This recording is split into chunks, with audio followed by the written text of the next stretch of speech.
Rain poured heavily over the Grand Morgan estate, thunder shaking the sky. Inside the shining marble living room, Nia stood frozen. Tears rolled down her face as Eric shouted at her in front of his mother, Helen, and 2 guests. All she had done was offer to donate some of her own savings to help rebuild a local orphanage. She didn't think she needed permission to do something kind. But Eric's voice echoed through the room. You live in comfort you didn't earn. You think this house is yours. Nia tried to speak through her tears. Eric, I've stood by you for 10 years. Helen, sitting calmly with a glass of wine, gave a cruel smile. Eric, she doesn't deserve all this luxury. Some women forget their place. The guests shifted uncomfortably, but no one spoke. Nia felt her heart break as Eric's face hardened. Without another word, he grabbed her arm tightly. Eric, please. But he didn't listen. He dragged her through the hallway, past the shining chandeliers she had once admired, and out the front door. The wind howled, and rain hit her face like cold needles. He stopped by the main gate, his voice low and cold. You don't deserve comfort, Nia. Go back where you came from. He threw her small suitcase into the mud. The heavy iron gate closed with a loud clang, locking her out. Nia stood there, soaked to the skin. Her bare feet sank into the wet ground. The rain washed away her makeup, her pride, everything she had left. Behind her, lightning flashed across the dark sky, lighting up the mansion she had once called home. Her chest ached, but she lifted her head. Her voice shook, but her words were strong. One day, this gate will open for me again. But not because I begged. The storm roared louder as she turned and walked into the night, broken, but not defeated. Nia grew up in a simple home. Her father was a schoolteacher who taught her to be honest, humble, and kind. They didn't have much, but they had peace and love. Her father often said, "True wealth is not in money, Nia, but in how you treat people." Those words stayed in her heart. When Nia met Eric 10 years ago, she was working as a junior accountant. He was handsome, confident, and came from a rich family. He made her feel special in ways she had never felt before. He brought her flowers, expensive gifts, and promised her a life full of comfort and care. Nia believed she had found love and stability. Their wedding was beautiful and grand. Everyone said she was lucky to marry into such a wealthy family. But soon after, Nia began to see another side of Eric, one she hadn't seen before. He became controlling. He told her she didn't need to work anymore because he could provide for both of them. At first, she thought it was love, but slowly she realized it was control. He took over all the finances, making her ask for money even for small things. He started deciding who she could talk to and where she could go. He didn't like her visiting her friends, saying they were a bad influence. Nia began to feel trapped inside the big mansion that others envied. The marble floors and crystal lights couldn't hide the emptiness in her heart. The only person who truly cared for her in that house was Grace, the housekeeper. Grace treated Nia like a younger sister, and often brought her food or tea when she was sad. She would say softly, "Don't lose your smile, Madam Nia. One day things will change." But Eric's mother, Helen, was the opposite. She looked down on Nia for her humble background, and made cruel comments whenever she got the chance. Helen mocking, "You can't polish a village girl into a diamond, Eric." Her words cut deep, but Nia never answered back. She hoped her patience and kindness would one day make them see her worth. But that night in the rain, when Eric dragged her out and threw her suitcase into the mud, ended all her hopes. Now Nia lives in a small apartment her late mother left behind. It's nothing like the grand estate, but it's peaceful. The air smells of freedom. She uses her small savings to start making handmade home decor, wall art, vases, and table pieces, and sells them online. Her designs are simple but full of heart. One day, while delivering an order, she meets her old college friend, Chitty. He is now a successful property lawyer. He listens to her story with care and admiration. "Chitty, you've always built things with heart, Nia. It's time you build something for yourself." His words touch her deeply. For the first time in years, someone sees her potential, not her past. Chitty helps her register her small business properly, and gives her advice on how to grow it. He believes in her talent and tells her that she has something special, an ability to make beauty out of broken things. Slowly, Nia begins to heal. Her business starts gaining attention online. People love her handmade designs because they carry warmth and emotion. She begins to find herself again, not as someone's wife, but as Nia, a woman with strength, dreams, and courage. Even though her life is still modest, Nia feels a quiet joy each morning as she works with her hands, creating something beautiful from simple materials. For the first time in years, she feels free. While working on a custom decor order one quiet afternoon, Nia's phone buzzed. It was a message from Grace, the housekeeper who had once cared for her like family. Nia smiled, happy to hear from her after so long, but as she read the message, her hands froze. Grace wrote that the Morgan estate, Eric's pride and joy, was in serious financial trouble. Eric had made risky business moves, using the estate's money to invest in companies that had failed. The bank was now preparing to take the property away. At first, Nia couldn't believe it. The same mansion where she had once been treated like an outsider was now falling apart. A few days later, Grace secretly sent her a copy of the foreclosure notice. Seeing the official document made it real. The house, the one Eric had thrown her out of, was going to be auctioned off to pay his debts. Nia stared at the paper for a long time. Her first feeling wasn't happiness, it was sadness. She thought of the years she spent there, of the dreams she had tried to build, and of how everything had ended in the rain. When she told Chitty about it, he listened quietly. Then, after a long pause, he said something unexpected. "You can buy it, through an anonymous investment trust. It's legal and poetic." Nia looked at him in shock. "Buy it? Chitty, why would I want that place? I don't want revenge." He smiled gently. "It's not revenge, Nia. It's justice. You're not the same woman who was thrown out. You've built something strong. That house could be a new beginning." Nia thought about it for days. She didn't want to be like Eric, proud and cruel. But then she remembered the words that had cut her the deepest. "You don't deserve comfort." Those words had haunted her for years. And now, standing in her small workshop surrounded by her handmade pieces, she realized something. She had earned every bit of peace and comfort she had, through hard work, not wealth. So she decided to move forward. Not for revenge, but for peace and purpose. With Chitty's help, she met a group of ethical investors who loved her business idea, combining beauty with sustainability. They believed in her vision of creating elegant home decor that didn't harm the environment. Together, they formed a company and registered an investment trust under a new name. Through that trust, they began bidding on properties and investing in small-scale artisan businesses. One of the properties quietly added to their list was the Morgan estate. Meanwhile, Nia's decor business started to grow faster than she ever imagined. Her handmade designs, lamps, wall pieces, and crafted centerpieces became popular online. People loved the story behind her work. Simple materials turned into beautiful art. Social media began to notice her. Orders came from big clients, hotels, restaurants, and even celebrities who loved her eco-luxury touch. Every success reminded Nia that she had built this from nothing. From pain, from patience, from faith. She didn't need Eric's world anymore. She was creating her own. Still, sometimes when she worked late at night, she thought about the house on the hill, the one where she had once stood in the rain. Soon, it would no longer be a symbol of her humiliation. It would be part of her healing. Nia thrives quietly while Eric's world slowly falls apart. Her business grows stronger each day, while his once glamorous life begins to crumble piece by piece. News spreads quickly that the Morgan estate, once a symbol of wealth and pride, is going into foreclosure. Newspapers and online blogs report how Eric Morgan's company has collapsed after a series of bad investments. The same man who once looked down on others is now facing ruin. Helen, his mother, cannot bear the shame. She blames everyone but herself, and especially Nia. "Ever since that woman left, nothing has gone right," she says angrily to anyone who will listen. But Nia doesn't even know about her words. She has stopped following their lives, choosing instead to focus on her new purpose. Her company continues to grow. Her products are featured in magazines and home decor blogs. She employs several women who once struggled to find work, training them in design and craftsmanship.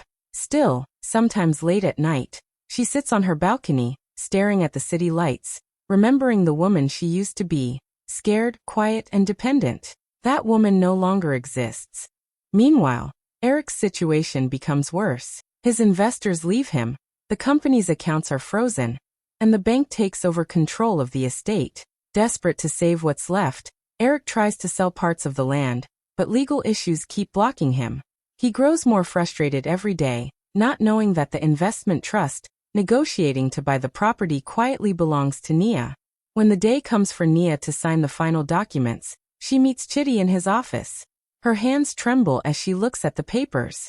"It feels strange," she says softly. "I'm buying the same house I was thrown out of." Chitty smiles gently. "No, Nia. You're not just buying it. You're reclaiming the ground that once rejected you." His words give her strength. She signs the papers, feeling a mix of relief, pride, and fear. This wasn't revenge. It was a full circle. Days later, her phone rings. When she sees the name on the screen, her heart skips a beat. Eric. She hesitates, then answers. His voice sounds tired, broken. "Nia, I know I hurt you," he says slowly. "But I'm in a bad place now. Everything is falling apart. You've always had a good heart. If you could help me, maybe a small loan, we could start over." For a moment, Nia can't speak. The same man who once threw her out into the rain is now asking her for help. She feels no joy in his pain, only a quiet sadness. Her voice is calm when she finally replies. "Eric, comfort can't be loaned. It has to be earned." There is silence on the line. Then she ends the call, tears slipping down her cheeks. Not tears of anger, but of closure. That night, Nia sits by her window again. The rain falls softly outside, just like the night she was thrown out. But this time it feels different. She isn't broken anymore. She's free. Meanwhile, Eric's situation grows worse. The estate is officially listed for auction, and he has no money to save it. Helen is furious, shouting at him for ruining everything. "Walk out. And now look where we are," she screams. But Eric doesn't answer. Deep down, he knows it's true. His pride destroyed everything. As the auction day approaches, Nia feels nervous but peaceful.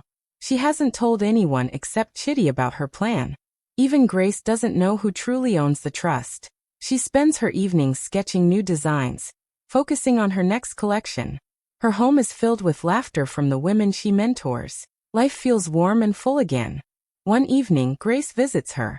When Nia tells her that someone has bought the Morgan estate, Grace sighs. "I just hope the new owner takes care of it," she says sadly. "That house has seen too much pride and pain." Nia smiles faintly but doesn't reply.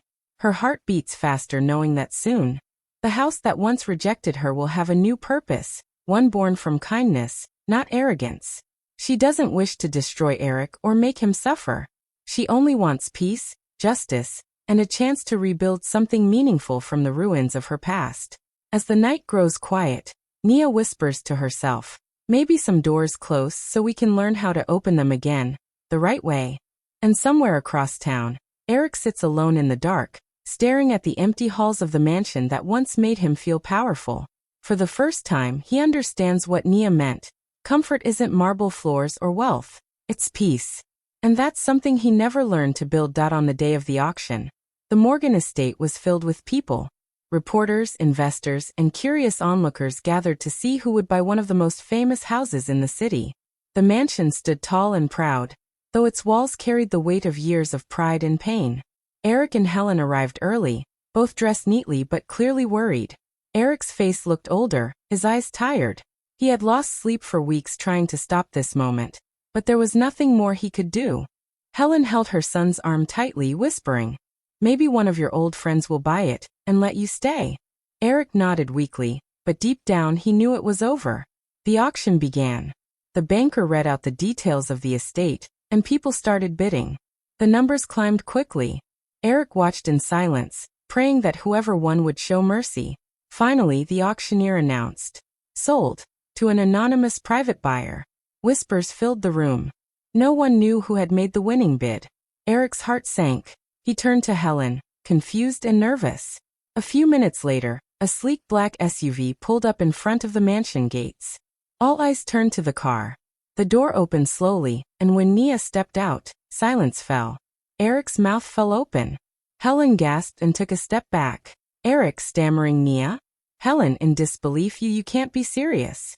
Nia stood tall and calm, her eyes soft but steady. She was no longer the broken woman who had once cried in the rain. She wore a simple but elegant dress, her confidence shining brighter than the pearls around her neck. She looked at them both and said quietly, I told you the gate would open for me again. A legal officer approached her with a folder in hand. Congratulations, Mrs. Morgan, he said with a polite smile.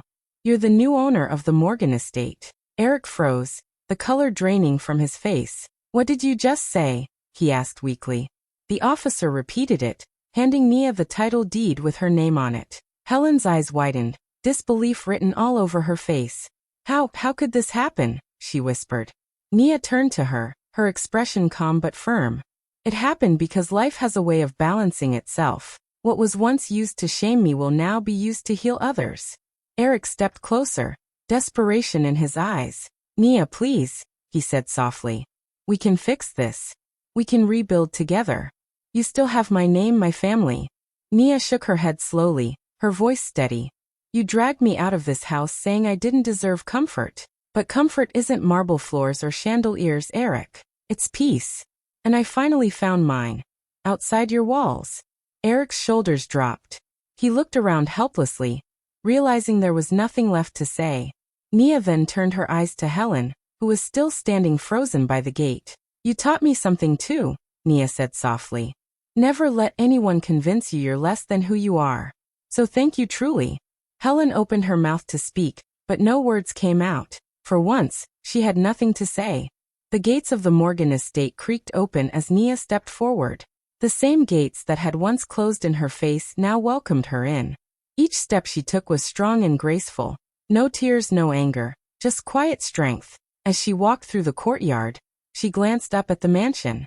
The last time she had seen it, rain had poured down her face as Eric shouted cruel words. Now the sun shone brightly, lighting up the walls. Grace, the loyal housekeeper, stood at the doorway. When she saw Nia, tears filled her eyes. Madam Nia, is it really you? Nia smiled gently. Yes, Grace. I told you one day things would change. She took a deep breath and stepped inside. The air felt different now, lighter, warmer. The house that had once made her feel small now felt like a place of victory. Outside, Eric and Helen stood quietly, watching her walk through the gate. For the first time, Eric realized what he had lost. Not just a house, but the woman who had given it life. Nia paused at the doorway and looked back one last time. Goodbye, Eric, she said softly. I hope one day you learn what peace truly means. Then she turned and walked inside, her head held high. This time, there were no tears, no begging, no pain, only peace, the kind she had built herself. Nia renovates the Morgan estate into something completely new. Not a symbol of pride or power, but a place of hope. The grand rooms that once felt cold and distant now become bright classrooms and training halls. The same gate that once closed on her now opens wide for women from all walks of life. She names it the Haven Project, a women's empowerment and business training center. Here, women from poor backgrounds can learn new skills, start small businesses, and get financial help to follow their dreams. Nia personally trains them in creativity and business, sharing everything she learned through her own struggle. The once silent mansion now echoes with laughter, learning, and the sound of possibility. In the large hall where Eric once hosted his business parties, young women now sit in rows, attending workshops on how to manage money, build confidence, and grow their own careers. Grace, who never stopped believing in Nia, becomes the house manager. She handles the daily work and makes sure everyone feels at home. She often says proudly, "This house finally has a heart again." Nia's home decor company continues to grow. It becomes one of the top sustainable brands in the country. Her products are displayed in magazines and high-end stores, and she uses part of the profit to fund the Haven Project. Soon her story spreads everywhere. News channels, blogs, and social media can't stop talking about her journey. Headlines read, "Woman buys mansion she was thrown out of, turns it into a haven for others." People across the country are inspired by her courage and kindness. Many visit the center just to meet the woman who turned her pain into purpose. Meanwhile, Eric's life takes a different turn. He loses everything, his business, his reputation, even his friends. But it isn't because Nia tried to ruin him. It's because of his own pride and mistakes. He finally learns that power without humility leads only to emptiness. One afternoon, Chitty visits the estate. He walks through the garden, now full of flowers and small fountains, and finds Nia sitting under a tree, reading reports from her trainees. He smiles, watching her with quiet admiration. Chitty. You've built something powerful, Nia. She looks up at him and smiles softly. I just built a home where no one gets thrown out in the rain. Chitty nods, his eyes warm with respect. There's a silent understanding between them. A gentle bond that doesn't need many words. In the evenings when everyone leaves, Nia often stands by the gate, the same one that once witnessed her pain. But now, she sees women walking through it with confidence, carrying dreams instead of tears. She finally understands that life didn't close that gate to punish her. It closed it so she could one day reopen it for others. The Morgan estate is no longer a symbol of wealth. It's a place of second chances, built by a woman who once had none. A year later, Nia hosts an open house for women attending her leadership program. The estate is full of life, laughter, music, and bright colors fill every corner. The same place that once made her feel small now welcomes women with open arms. Nia walks to the driveway, her heels clicking softly against the stone path. She pauses where she once stood, drenched and heartbroken. But today the sky is clear and warm. The air feels lighter, as if even the house remembers her strength. She runs her fingers over the cool iron of the gate, the same gate that closed on her that terrible night. Nia, voiceover, he said I didn't deserve comfort. But comfort isn't given, it's claimed. A car pulls up, and Grace steps out, holding a bouquet of bright flowers. Behind her, laughter echoes. The women she's helping are full of dreams and determination. Nia smiles as she looks at the mansion, now alive, full of hope and healing. She takes a deep breath, eyes glistening. Nia, softly, this was never about revenge. It was about coming home to myself. The camera pans upward. Sunlight shines over the restored estate, and the sound of joyful chatter fills the air. The gate that once symbolized rejection now stands wide open, welcoming new beginnings. Hi besties. Two hearts, thank you so much for watching till the end. If Nia's story touched your heart, don't forget to like, comment, and subscribe for more inspiring stories. See you in the next one. Bye. Cherry Blossom.